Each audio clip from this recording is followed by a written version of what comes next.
আমি যদি একজন নিরপেক্ষ জায়গা বা সাংবাদিক হিসেবে আমি আপনার কাছে জানতে চাই যে আসলে গত ২ বছরে আপনি কি দেখলেন আসলে?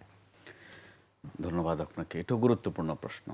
২ বছরে ডক্টর ইউনূসের সময়টা একভাবে দেখেছি, আর গত ৬ মাস আরেকভাবে দেখছি।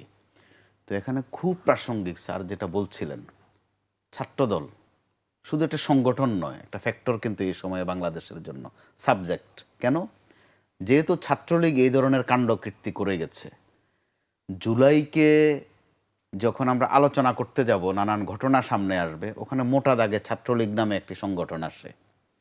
আপনার বোধহয় মনে থাকার কথা, তখনকার যিনি আওয়ামী লীগের সাধারণ সম্পাদক ছিলেন, প্রতিদিনে ওনাকে নিয়ে আমাদের হেডলাইন করতে হতো, ওনার খিঁচুনি দেখাতে হতো। একটা পর্যায়ে তিনি বলেছিলেন যে এইসব ছাত্রদেরকে দমাতে আমাদের ছাত্রলীগে যথেষ্ট। খেয়াল করেন কথার ওজন কোন জায়গায়। তো এগুলো মানুষ ভালোভাবে নেয়নি। তো ছাত্রদলের কথা বলছি এই কারণে, ছাত্রদলের মধ্যে মানুষ ছাত্রলীগের ছায়া দেখতে চায় না। তো আবার কে ছাত্রদল, কে ছাত্রলীগ, কে ছাত্র শিবির, তাদের কিন্তু কোনো ড্রেস কোড নাই যে ড্রেস দেখে বুঝে নেব যে কে কি। লীগ আসছে কোত্থেকে এখন এখানে?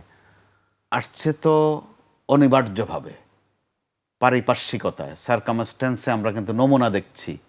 লীগ তো একটা নাম, বেসিক্যালি একটা আচরণ। কিন্তু তারা এখানে ওখানে আছে, এইটা নিয়ে আমরা কিন্তু পাল্টা বক্তব্য ২ দলের থেকেই অনেকবার শুনেছি যে এখানে ওরা পাত্তা দিচ্ছে, ওরা পাত্তা দিচ্ছে, তারা নিয়ে আসছে। অর্থাৎ তারা পাত্তা পেয়ে যাচ্ছে, এটা হচ্ছে সঠিক তথ্য। এখন কে বেশি দিচ্ছে, কে কম দিচ্ছে, কে কাকে মোকাবেলা করার জন্য কাকে হায়ার করছে, এগুলো হয়তো কিছুদিন পরে আমরা নাম দাম সহ জানবো, হয়তো ফুটেজও দেখব, কারণ এই অভিজ্ঞতা আমাদের আছে। তো তো এখন যে সংঘাতগুলো হচ্ছে, সংঘাতের কিছু উসিলা লাগে কিন্তু কখনো কখনো, যে হয়তো সামনে একটা নির্বাচন আছে।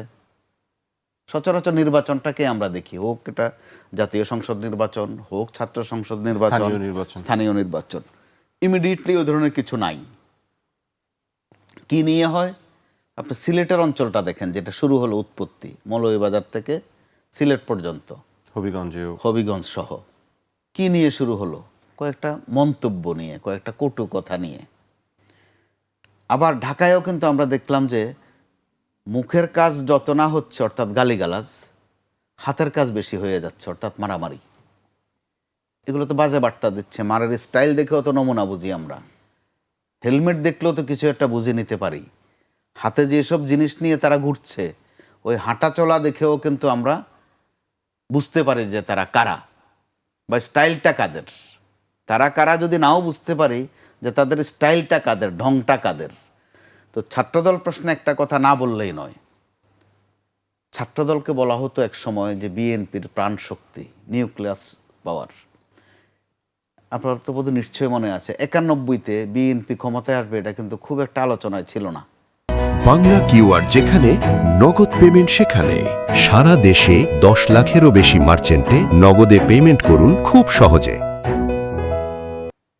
আওয়ামী লীগ তো ক্ষমতায় এসেই গেছে, শুধু তাদের পোর্টফোলিও ভাগ করাটা বাকি। তারপর এটা বাজারে ছড়ে গেছে যে কে কি হচ্ছেন। ৯১-তে বিএনপির ক্ষমতায় আসার পেছনে ছাত্রদলের সৌন্দর্য কিন্তু কাজ করেছিল, ছাত্রদলের শক্তি কাজ করেছিল। পরবর্তীতে ছাত্রদল কিন্তু বিএনপিকে অনেক ভুগিয়েছে, নিজেরাও তারা সংঘাত করেছে, অনেক লাশ পড়েছে তাদের। এই গত আন্দোলনেও ছাত্রদলের কিন্তু একটা ব্যাপক ভূমিকা, যেটা পরবর্তীতে আমরা একটু একটু করে জেনেছি, যেখানে যিনি আজকে প্রধানমন্ত্রী, তার একটা সম্পৃক্ততা ছিল, বুদ্ধি পরামর্শ দেয়া। এবং বিশেষ করে ২, ৩, ৪ আগস্ট যে কোটা সংস্কার বিরোধী ছাত্রদের সাথে মিলেমিশে কাজ করা, এটা কিন্তু এক মুন্সিয়ানার পরিচয় ছিল। কিন্তু আমরা নির্বাচনের পর থেকে বিশেষ করে যেটা দেখছি, তাদের মধ্যে সংঘাতের মাত্রাটা, আক্রমণের মাত্রাটা, অন্তত অরালি যেটা করে, মুখে যেই শব্দগুলো উচ্চারণ করে, ওই সম্প্রীতিটা আর নেই। এমনকি সর্বশেষ পর্যায়ে এটা কিন্তু চরিত্র হননের জায়গায় চলে এসেছে মারাত্মকভাবে। কে কাকে কি ট্যাগ দেবে, কে কাকে কি পরিস্থিতিতে আটকিয়ে বলবে যে আমরাও একটা কট করেছি। এই শব্দ এটা খুব ব্যবহার হয় যে আমরা একটা কট করেছি, এটার জবাব দিতে গিয়ে তারা আরও ২টা করে কোথাও। তো আমার কাছে যেসব তথ্য আছে, তাকে দেখা যাচ্ছে যে তাদের মধ্যে একটা প্রতিযোগিতা আছে। তো তো এই প্রতিযোগিতার নেপথ্য কারণ যেমন এখনো স্পষ্ট নয়, নেপথ্য কুশীলবও স্পষ্ট নয়। আমার জন্ম জেলা কুমিল্লা, তো ওখানে একটা গ্রামীণ প্রবাদ আছে, বলা হয় যে খড়কুটায় আগুন দিয়া পেতনি থাকে দূরে খাড়াইয়া। পেতনি অর্থাৎ ভূত, কিন্তু নিম্নমানের ভূত।